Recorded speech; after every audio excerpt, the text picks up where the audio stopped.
बिस्मिल्लाहिर्रहमानिर्रहीम। अस्सलाम वालेकुम। उम्मीद है कि तमाम स्टूडेंट्स जो हैं वो आप खैरियत के साथ होंगे। आज हमने मैथ की चैप्टर नंबर 2 को स्टार्ट करना है और एक्सरसाइज नंबर 2.1 जो है वो हमने करनी है। अगर आप बुक पे देखें तो इसका जो पहला क्वेश्चन है उसमें हमने रैशनल और इर्रेशनल नंबर्स को जो है वो अलग-अलग करना है। तो आइए सबसे पहले हम ये जानते हैं कि रैशनल नंबर और इर्रेशनल नंबर क्या है। तो ये रैशनल नंबर की मैंने डेफिनेशन लिखी है, the numbers which can be written in the form of p over q where q is not equal to 0 is called rational number.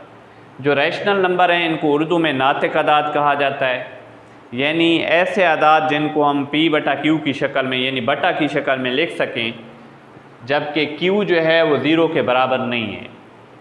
इसके पीछे लॉजिक ये है कि q इसलिए 0 के बराबर नहीं है, किसी भी फ्रैक्शन को आप देख लें, ये 7/5 है, इसे हम रैशनल नंबर कह सकते हैं क्योंकि ये बटा की फॉर्म में है।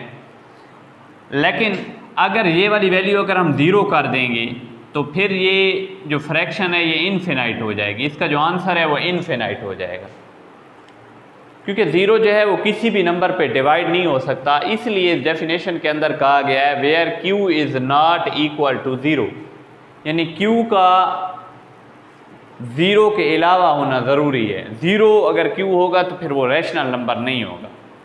The numbers which can be written in the form of p over q, ऐसे नंबर जिनको p ओवर q की शक्ल में लिखा जा सके, where q is not equal to 0, जबकि q जो है उसकी वैल्यू 0 ना हो, तो ऐसे नंबर को हम रैशनल नंबर कहते हैं। इसकी एग्जांपल मैं देता हूँ। एग्जांपल के तौर पर आप ये देख लें कि हमारे पास 15 है। अब 15 को हम रैशनल नंबर कहेंगे।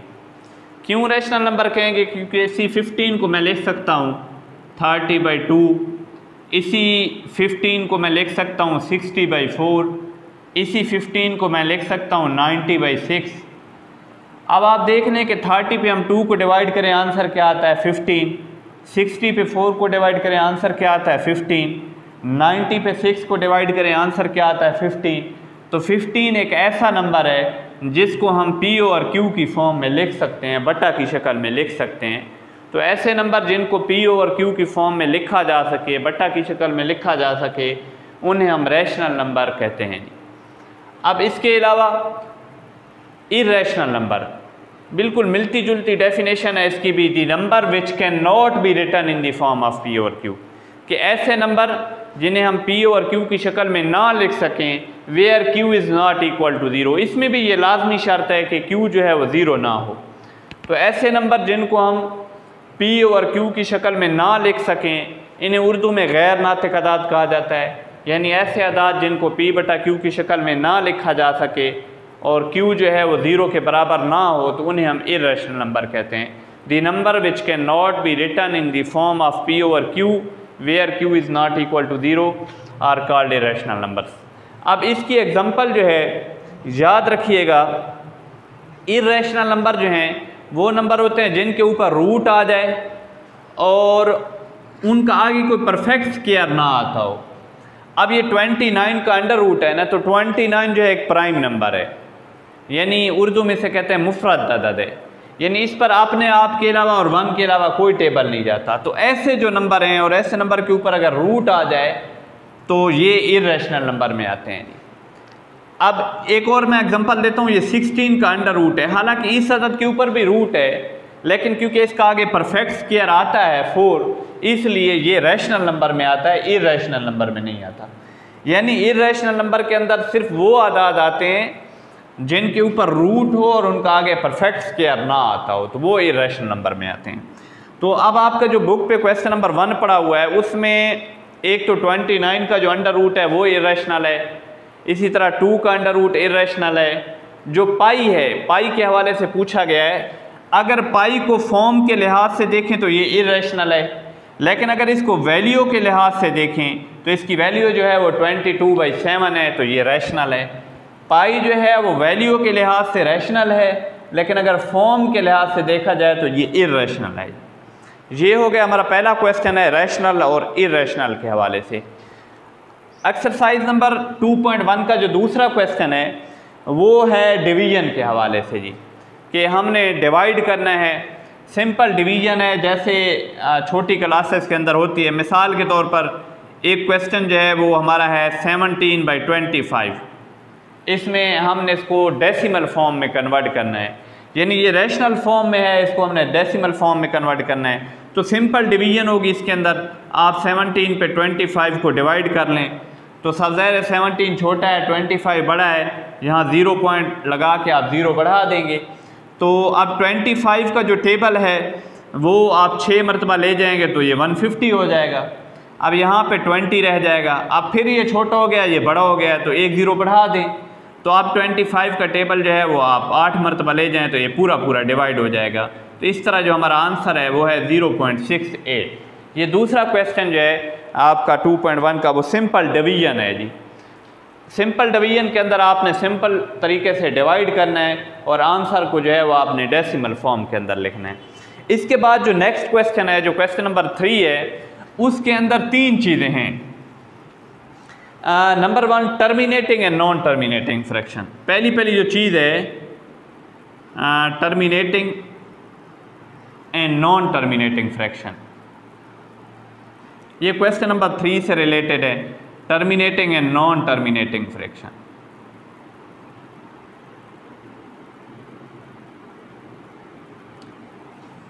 अब देखें उर्दू में हम टर्मिनेटिंग फ्रैक्शन को मुख्ततम कसर भी कहते हैं या मुतनाही कसर भी कहा जाता है, और इसी तरह जो नॉन टर्मिनेटिंग है उसको गैर मुख्ततम या गैर मुतनाही कसर भी कहा जाता है। अब टर्मिनेटिंग फ्रैक्शन की डेफिनेशन ये है, the fraction which is finite, यानी कि ऐसी फ्रैक्शन जो फिनाइट होगी, जिसको हम डिवाइड करेंगे और वो पूरी डिवाइड हो जाएगी और रिमाइंडर के अंदर 0 आ जाएगा, यानी सिंपल वर्डिंग में पूरी तकसीम हो जाएगी, वो टर्मिनेटिंग फ्रैक्शन है। इसी तरह non terminating fraction, the fraction which is not finite, कि ऐसी फ्रैक्शन जो फिनाइट नहीं होगी, या the fraction which is infinite, जो इनफिनाइट होगी उसे हम नॉन टर्मिनेटिंग फ्रैक्शन कहेंगे। यानी ऐसी फ्रैक्शन जो कंटिन्यू करेगी, जो ख़त्म नहीं होगी, जिसके रिमाइंडर के अंदर कभी भी 0 नहीं आएगा, जिसका बाकी जो है वो 0 नहीं आएगा, उसे हम नॉन टर्मिनेटिंग फ्रैक्शन कहते हैं। सबसे पहले मैं आपको टर्मिनेटिंग फ्रैक्शन की एक एग्जांपल देता हूँ। आपके पास एक अदद है, ये फ्रैक्शन है 4/25, तो ये टर्मिनेटिंग फ्रैक्शन है। कैसे हम देखते हैं, अगर हम 4 पे 25 को डिवाइड करें तो यहाँ पे 0 पॉइंट लग जाएगा, 1 0 बढ़ जाएगी, तो 25 1 25, यहाँ पे 15 आपके पास आ जाएगा।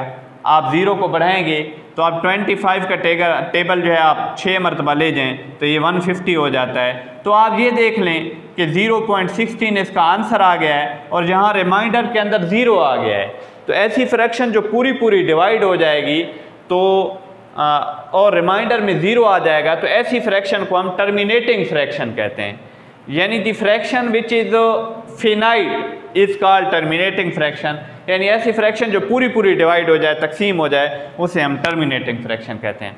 इसी तरह आप नॉन टर्मिनेटिंग फ्रैक्शन की एक एग्जांपल देते हैं। उसकी एग्जांपल ये आप ले लें 10/9, ये एक नॉन टर्मिनेटिंग फ्रैक्शन है। The fraction which is infinite is called non terminating. आइए डिवाइड करते हैं इसको 10/9 को। अब ये देखिए 0.9 1 9, यहाँ 1 आ जाएगा। अब ये 1 छोटा हो गया, 9 बड़ा हो गया, यहाँ पे पॉइंट लग जाएगा और यहाँ पे 0 बढ़ा देंगे। इसके बाद फिर 9 1 9, फिर 0, फिर 9 1 9, फिर 0, फिर 9 1 9, फिर 1, फिर 0, फिर 9 1, यानी ये ऐसे कैरी ऑन रहेगा, ये कभी भी ख़त्म नहीं होगा। तो ऐसी फ्रैक्शन जो कैरी ऑन हो, जिसका आंसर कैरी ऑन हो, कभी ख़त्म ना हो, ऐसी फ्रैक्शन को हम नॉन टर्मिनेटिंग फ्रैक्शन कहते हैं जी। तीसरी जो चीज़ है क्वेश्चन नंबर 3 के अंदर, ये 2 चीज़ें हैं, टर्मिनेटिंग नॉन टर्मिनेटिंग फ्रैक्शन है। तीसरी जो चीज़ है वो है रिपीटिंग फ्रैक्शन। इसे रिकरिंग फ्रैक्शन भी कहा जाता है, रिपीटिंग फ्रैक्शन को हम रिकरिंग फ्रैक्शन भी कहते हैं जी। What is recurring fraction? Recurring या रिपीटिंग फ्रैक्शन भी इसे कहा जाता है। उर्दू में इसे हम तकरारी कसर भी कहते हैं, तकरारी कसर।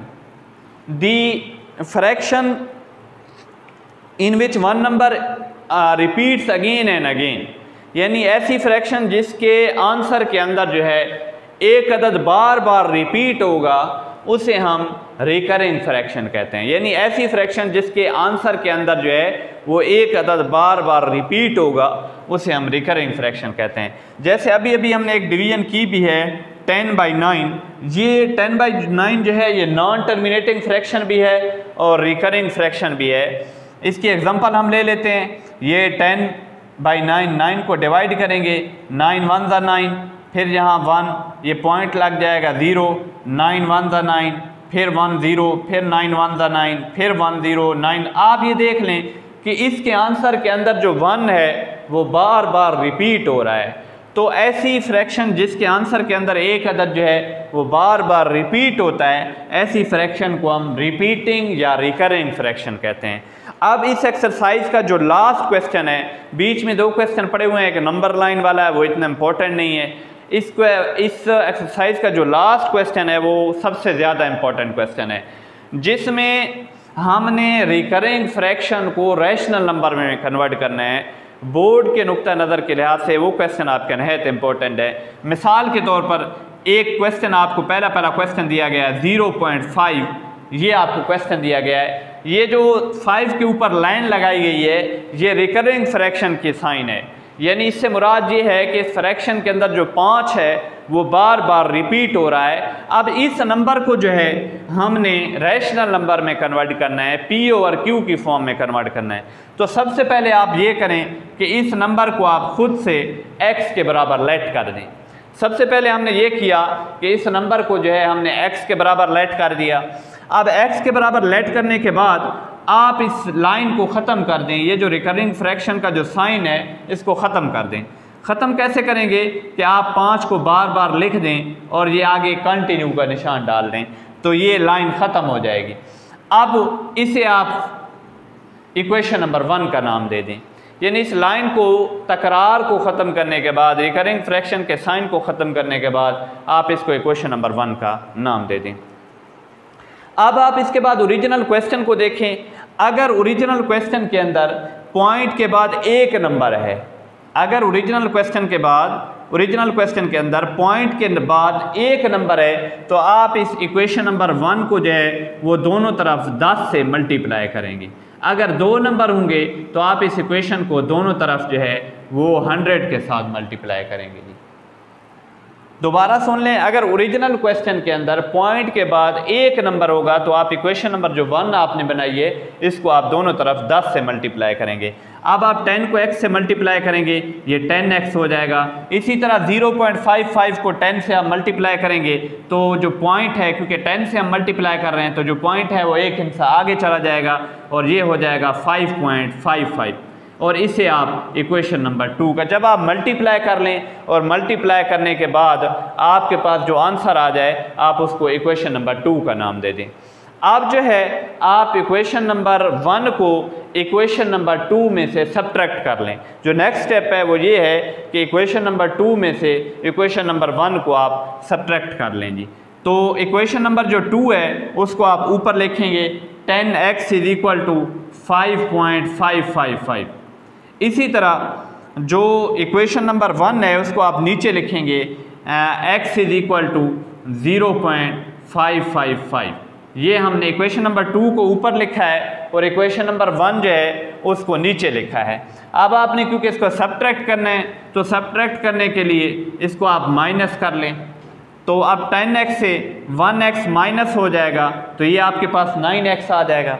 इसी तरह आप 5.55 से 0.55 को माइनस करेंगे तो आपके पास जो आंसर आएगा वो 4.99, इस तरह का आंसर आएगा 4.99। लेकिन आप इसको आलमोस्ट जो है वो 5 लिखेंगे। 4.9 को क्योंकि ये हिस्सा वैसे भी 5 या 5 से बड़ा है इसलिए हम इसको आलमोस्ट 5 लिख लेंगे। बाकी रटा सिस्टम के अंदर ये है कि यहाँ पे वही अदद आएगा जिसके ऊपर ये रिकरिंग फ्रैक्शन का निशान होगा। अब इसके बाद 9 जो है वो इधर मल्टीप्लाई हो रहा है तो दूसरी जानिब जो है वो 9 जाके डिवाइड हो जाएगा। तो ये आप देख लें कि हमारे पास जो रिकरिंग फ्रैक्शन थी वो रैशनल नंबर के अंदर जो है वो कन्वर्ट हो गई है। ये स्टेप वाइज इसका प्रोसेस है। इसी तरह आगे आपके पास दो क्वेश्चन पड़े हुए हैं, एक क्वेश्चन 0.13 है, एक क्वेश्चन 0.67 है। आप उनको जो है वो घर पे हल करें, इस तरह प्रैक्टिस करें। Rational number, irrational number, terminating, non terminating, recurring fraction जो है इंशाल्लाह इस एक्सरसाइज की प्रैक्टिस करें। कल इंशाल्लाह 2.2। अस्सलाम वालेकुम।